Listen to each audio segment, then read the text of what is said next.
If you like this video, please give it a thumbs up, comment, and subscribe to my YouTube channel, as well as follow me and subscribe to me on all my other social media platforms.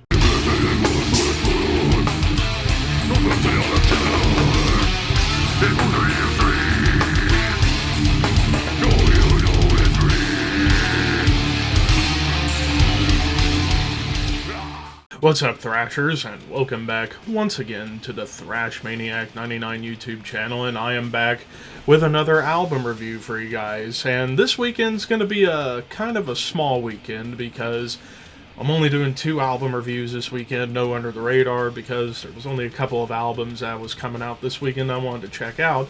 But why don't I get to talking about the album I'm talking about tonight, and that is, of course, the sophomore effort from Brazilian extreme metal upcomers, Crypta, with Shades of Sorrow. So this came out on August 4th on Napalm Records. Like I said, this is their second album. I did check out their debut, Echoes of the Soul, when it came out in 2021. I didn't do a review for it, but it made my year-end list, I believe, for 2021. It was a really damn good debut. I would say it was a little more thrash-centric with some death metal moments. This album, however, they've pretty much have gone away from thrash for the most part. You still get thrashy moments, but this is mostly just a straight-up death metal album.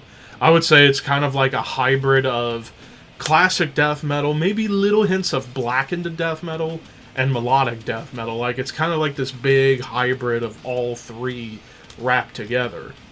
And yeah, there are a few like grand piano interludes, like the opening track, the Aftermath, the middle track Limbo, and the closer, the song The Closure.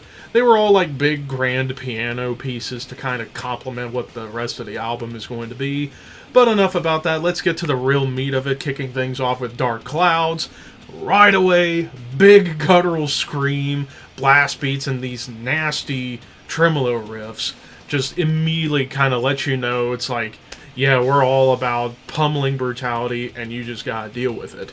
Some thrashy nods kind of come up here and there on this track, and even some of the blackened death metal style tremolos and dissonance made me think of Behemoth a little bit. Like, there are a few spots on this album that made me think of Polish death metal or blackened death metal like Behemoth, but most especially Vader. Like, I think there's a ton of Vader kind of laced throughout this album, especially when it gets to like the really fast sections, and a lot of the thrashy moments kind of made me think of a band like Vader.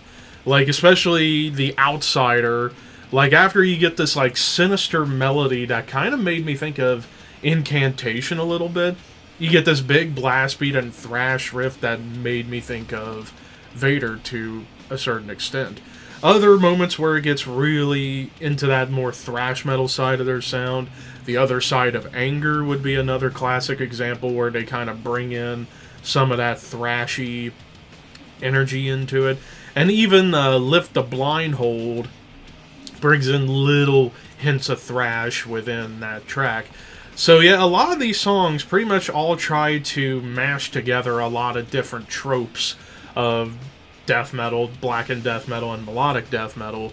Like, I would say also in Dark Clouds, you also get like this big triplet chug that was just really cool. And there are some triplet chugging sections, or like triplet swinging grooves that come in here and there on the album. Like Dark Clouds, The Outsider, Stronghold, let's see what else we got. Agents of Chaos. Like, those tracks in particular have those like triplet chugging moments or like triplet swinging grooves to kind of really emphasize the more death metal side of Crypta's sound. And then you get tracks like Poisonous Apathy, where you get a little more dissonance coming in. And this time, the dissonance made me think of Immolation. After all, when it comes to who does dissonance better in death metal, none better than Immolation. But then you even get like this big bass line, and that's another thing. Like, the bass work on this album is absolutely fantastic. Like, I forget the name of, to double check, it's Luana, one of the only original members of Crypta, who's also the bassist and the vocalist. Yeah, she's not only delivering some guttural growls and some big, like, blackened screams, but you also get awesome bass work from her. Like, she's a hell of a musician and a vocalist. Now, also on this album, the melodies really kind of shine through in so many ways. Like, I would say the opening tremolo riff to Poisonous Apathy definitely brings out more of those melodies. Even The Outsider, like I said, with that sinister melody.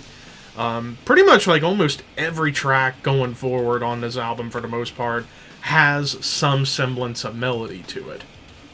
Now, also, another band I kind of get little nods to here and there is Blood Red Throne. Like, I would say in Poisonous Apathy and The Outsider, I hear a ton of Blood Red Throne in some of the riffs and even in the grooves, the breakdowns, which always gets a plus for me because I'm a big Blood Red Throne fan.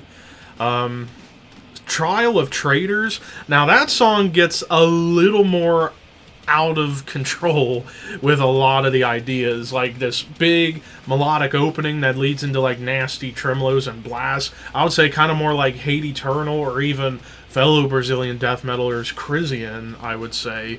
Some more dissonance coming in here and there. But you even get like a sinister clean guitar line towards the end. And clean guitars kind of pop up here and there, like The Other Side of Anger has a really cool like trade-off with the acoustic and clean guitars to like kind of break up the way the songs come in with just big tremolo riffs or nasty riffage. Other times where the clean guitars kind of come in, well, those would be it. But then you get towards the second half where you get some more stuff going on, like Lullaby for the Forsaken. Get some Morbid Angel nods in there. It's very groovy, and even the lead work. Like, I would say the lead work across the board on this album is just flying to no end. Agents of Chaos. Now, this song not only combines, like, Blood Red Throne elements with, like, a Cannibal Corpse groove and some of the riffs, but this opening melody, it's harmonized and it's soaring, almost power metal-esque, which I thought was really, really cool. Lift the Blindfold, like I said, that song, the way it starts with a great bass melody and into awesome riffs with some great hammer-ons and pull-offs on the guitar. And then the closing track, Lord of Ruins, that song kind of is where a little more of the blackened death metal side comes out, but you also get lots of nods to Bolt Thrower. Like, it's a lot of double-time grooves and riffs, but you still get soaring melodies, even some ripping melodic guitar leads going on.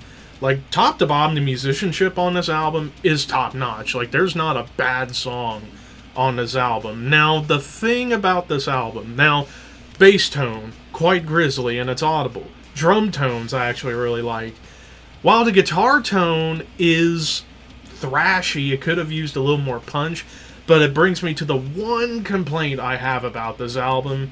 Sometimes the guitars feel a little bit buried in the mix to the drums, the vocals, and the bass. So I feel like if the guitar mix could have been upped just a little bit more, I think it would have made this album sound a little bit better. But overall, this is still a hell of an album. I give this a 9 out of 10. This is one of the best death metal albums of the year. Then again, I say that about a lot of death metal albums, but this is a really good one in its own right. But of course, this is just my opinion. What did you guys think of Shades of Sorrow by Crypta? Let me know in the comments, and until next time, keep your horns high and your dreams wet.